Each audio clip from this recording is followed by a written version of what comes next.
The gift of desperation Marcus Wolf had always preferred the hum of machinery to the chatter of sentient beings.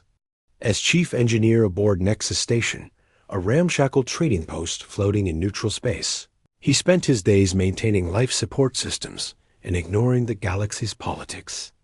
The war between the Thariel Empire and the Consortium had ended 6 months ago, but refugees still trickled through the station's docking bays, broken and desperate.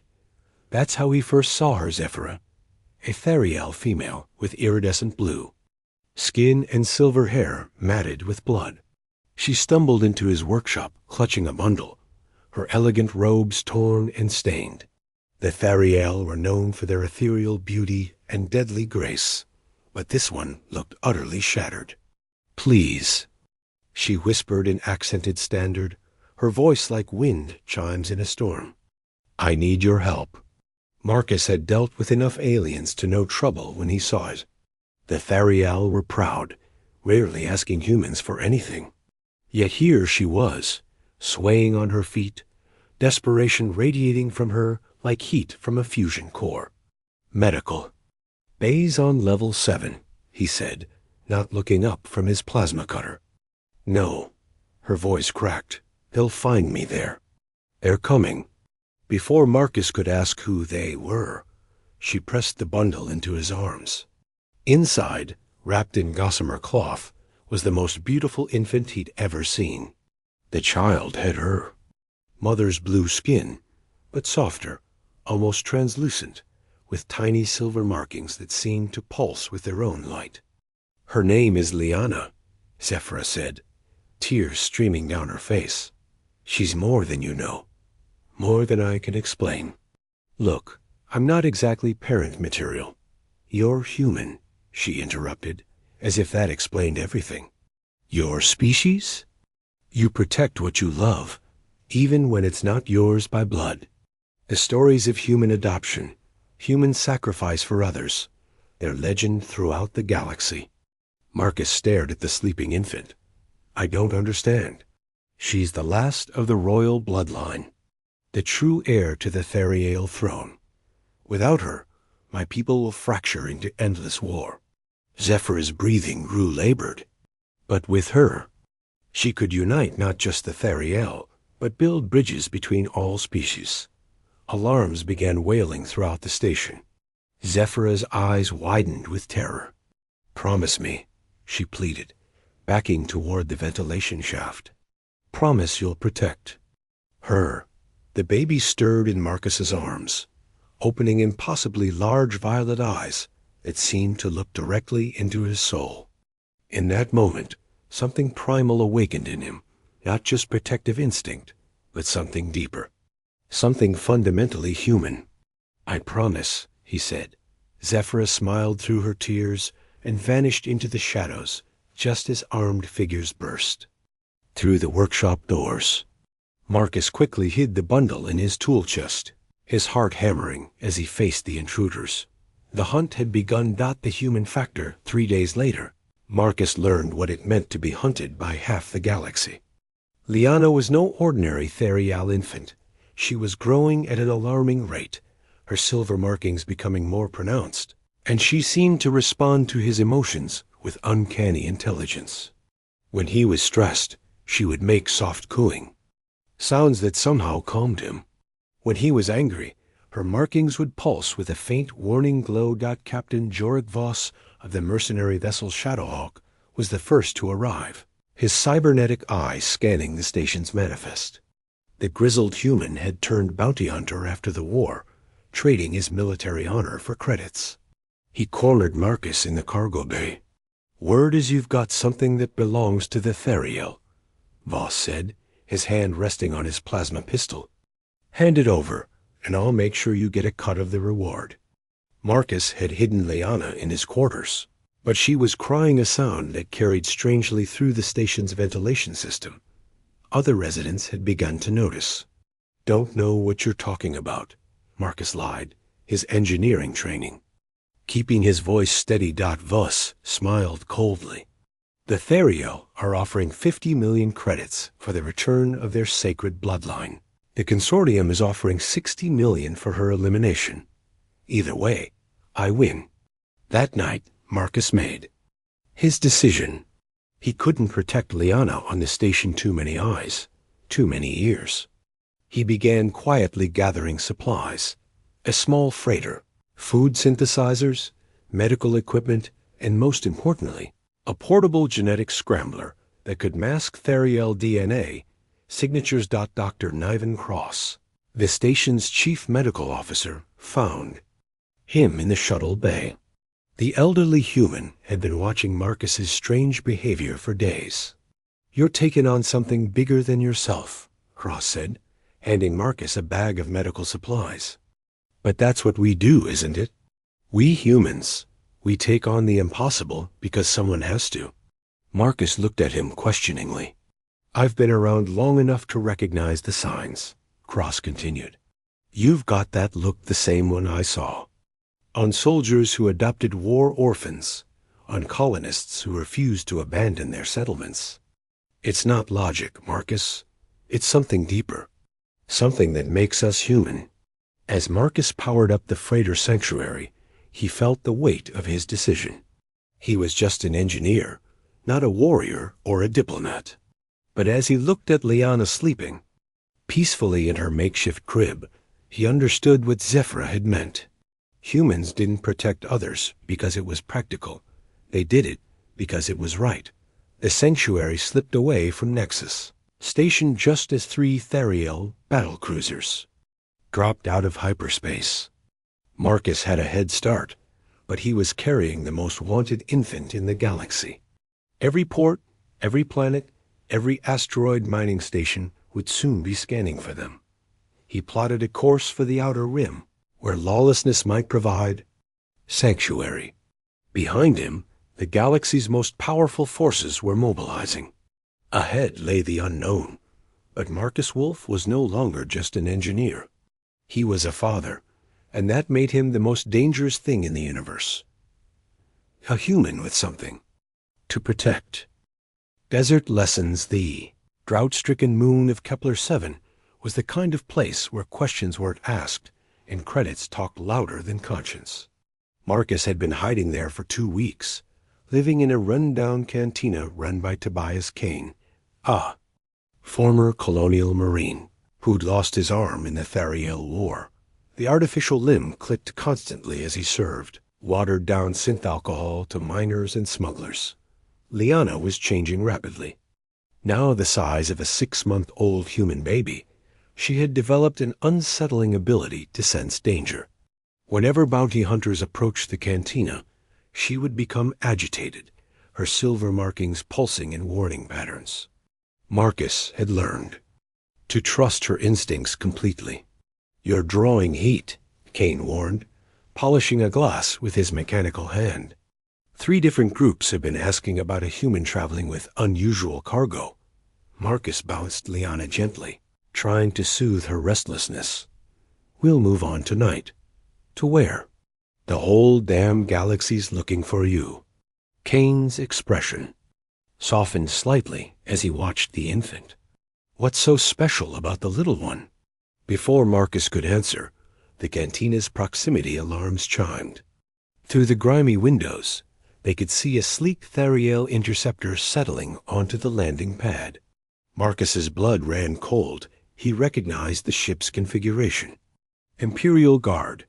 Commander Pyrian Starweaver entered the cantina with 2 escorts, his armor gleaming like liquid starlight.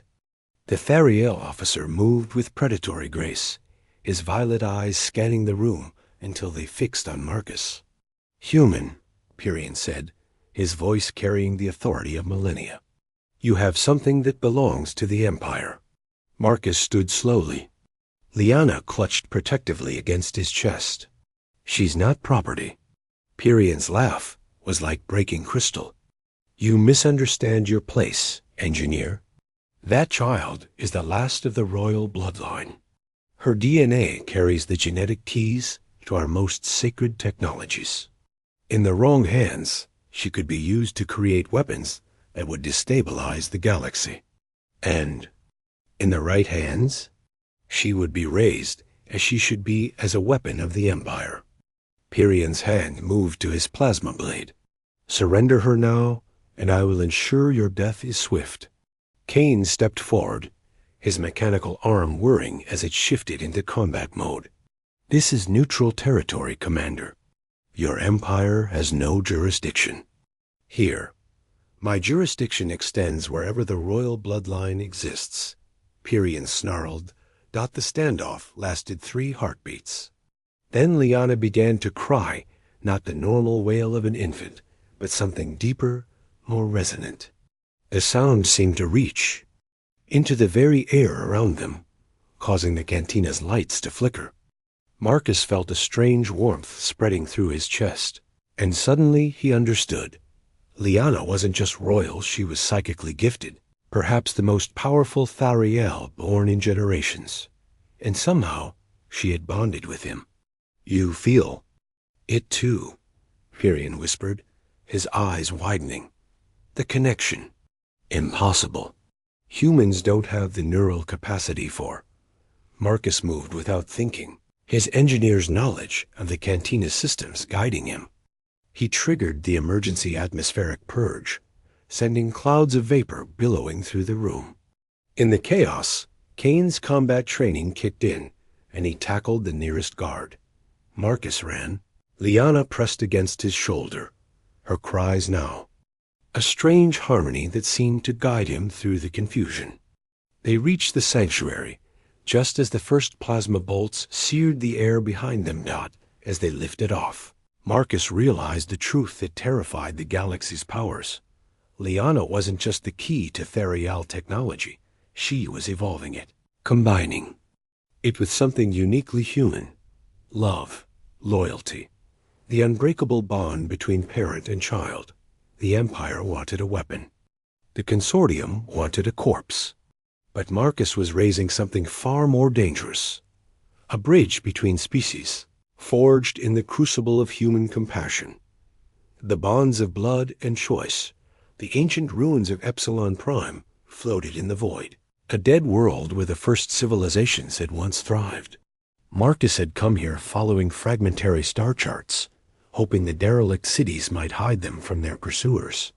Liana, now appearing almost a year old, despite being barely 2 months of age, had been reaching toward the ruins with obvious recognition.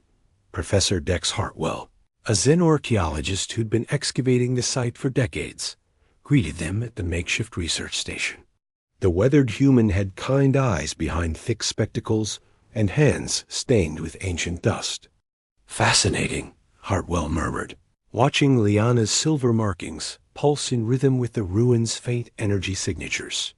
The Tharial believe this was where their ancestors first achieved consciousness.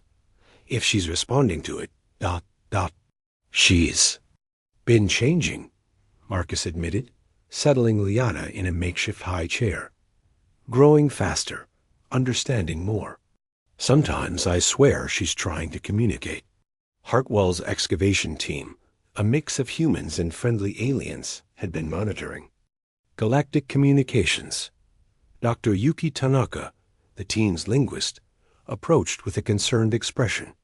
"Marcus, you need to see this," she said, activating a holographic display. "The Thariel Empire has declared a state of emergency. They're claiming the missing heir carries a genetic virus that could destroy their species." "That's impossible," Marcus protested. "Not impossible," Hartwell said quietly. "Inevitable. The Thariel have been genetically stagnating for centuries. Pure bloodlines, no external mixing. But if Liana is bonding with you psychically..." The implications hit Marcus like a physical blow. She's not just evolving, she's helping them evolve. That night, as the team slept, Marcus found himself alone with Liana in the ruin's central chamber. The infant sat perfectly still, her large violet eyes reflecting the starlight streaming through broken walls. For the first time, she spoke not in words, but in images that flowed directly into his mind. He saw the Thariel as they truly were.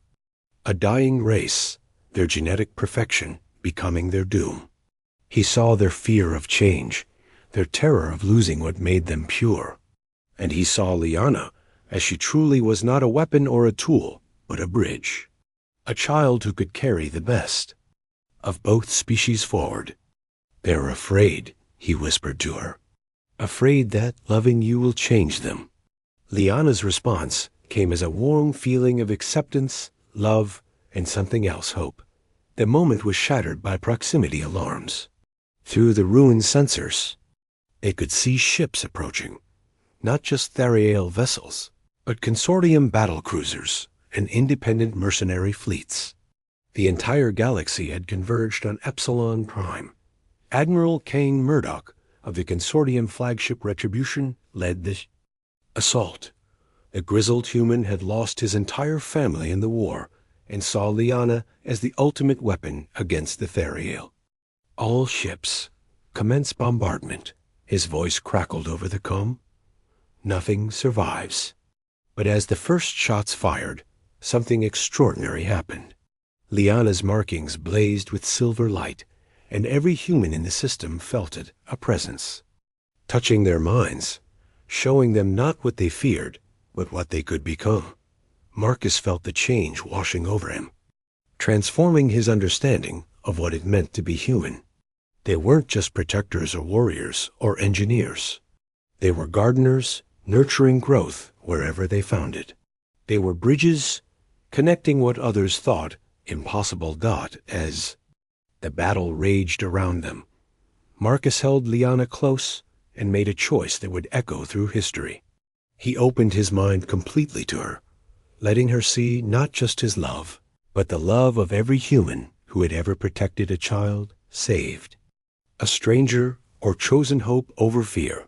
The galaxy was about to learn what humans were truly capable of.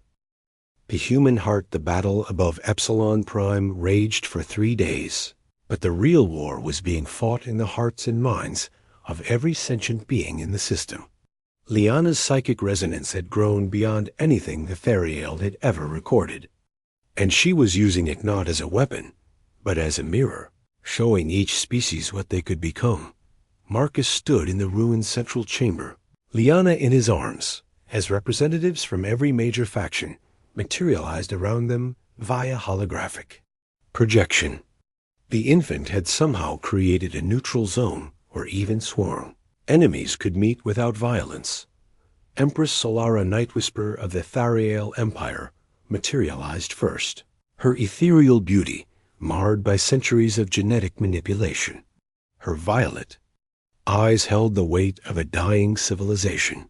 "You don't understand what you've done," she said to Marcus, her voice carrying both sorrow and rage.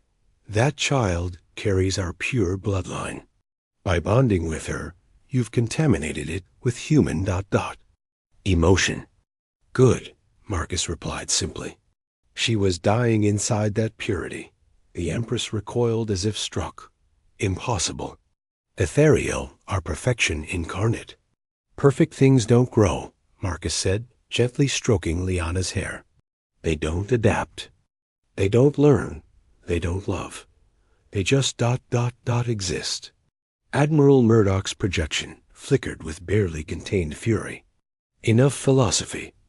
That creature is a weapon of mass destruction. She must be eliminated." "She's a child," Marcus shot back. "A little girl who deserves to grow up free." Fleet Commander Zara Okafor of the Neutral Trade Consortium spoke up. "The human has a point. Our scans show the infant poses no direct threat. If anything, her presence seems to be calming hostile impulses." It was true. Across the system, combat had gradually decreased as Liana's influence spread. Soldiers found themselves questioning orders, remembering loved ones, choosing mercy over violence. The child wasn't controlling them. She was reminding them of their own capacity. "For good." Empress Solara's composure cracked. "You're describing the end of the Therial as we know ourselves. We are warriors, conquerors, the apex of evolution. You're scared?" Marcus interrupted. "Scared of feeling what she makes you feel. Scared of caring about someone more than yourself." The Empress's projection wavered as she looked at Liana. The infant reached out with tiny hands, and for a moment, the ancient ruler's expression softened. I remember, she whispered, before the gene locks, before the purity protocols. I remember what it was like to love without calculation. Liana made a soft cooing sound that somehow carried across the holographic link. The Empress stepped forward, her hand passing through the projection as she tried to touch the child. She's not just my heir, the Empress realized. She's what we all could become. Admiral Murdoch snarled. This is exactly what we feared. The Thariel will use her to make us all like them, emotionless, calculating. No, Marcus said firmly. She's making them more like us, more human. The word hung in the air like a revelation. Around the galaxy, humans straightened with pride, while other species considered what that might mean. To be human wasn't about biology. It was about choice. The choice to protect, to love, to sacrifice for others. Dr. Hartwell approached, carrying a data pad. I've been analyzing the energy patterns. She's not changing anyone's fundamental nature. She's just ... removing the barriers that keep us from connecting. Liana gurgled happily, her silver markings now pulsing in harmony with the heartbeats of everyone in the chamber. She was teaching them that love wasn't weakness. It was the ultimate strength. Empress Solara made her decision. I formally renounce the Empire's claim on the child. She will be raised as she chooses, by whom she chooses. Admiral Murdoch's projection flickered with rage. The consortium will never... The consortium, Commander Okafor interrupted, will respect the child's autonomy. We've seen what happens when love is weaponized. It creates peace. As the holograms faded, Marcus looked down at Liana, who was now sleeping peacefully in his arms. She had done something no army or empire could accomplish. She had reminded the galaxy what it meant to be alive. The hunt was over. The real journey building a future where all species could grow together was just beginning. Marcus Wolf, human engineer, had become something more. A father, a bridge builder, and the guardian of the galaxy's hope. And in his arms, Liana dreamed of a universe where love was the ultimate evolution. The galaxy would never be the same. And that was exactly what it needed.